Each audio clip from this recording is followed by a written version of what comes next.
Ang anemia ay ang pagkakaroon ng mas mababang bilang ng mga hemoglobin o red blood cell kesa sa normal.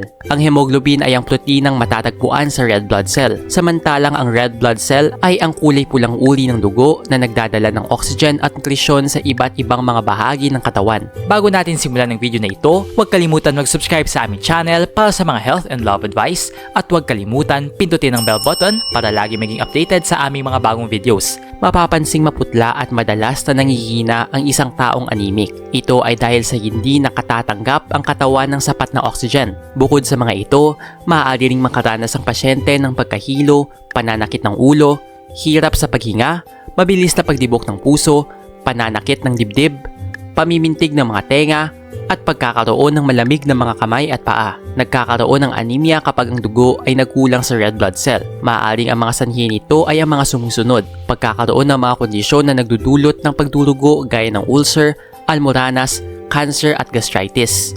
Paggamit ng mga gamot na nagpapalabnaw ng dugo gaya ng aspirin, ibuprofen at iba pang mga uri ng non-steroidal anti-inflammatory drug o NSAID. Pagkakaroon ng malakas na regla, mga kondisyong nakaaapekto sa bone marrow gaya ng leukemia, iba't ibang mga uri ng anemia gaya ng sickle cell anemia, iron deficiency anemia, vitamin deficiency anemia at iba pa. Pagkakaroon ng autoimmune disorder kung saan ay sinisira ng mismong immune system ng katawan ang mga red blood cell, pagkakaroon ng mga impeksyon, labis na paggamit ng mga antibiotic, pagkakaroon ng lubhang mataas na alta presyon, pagsasailalim sa mga operasyon sa puso, pagkalaso ng dugo dahil sa pagpalya ng mga bato, atay at pali, pagkakaroon ng clotting disorder.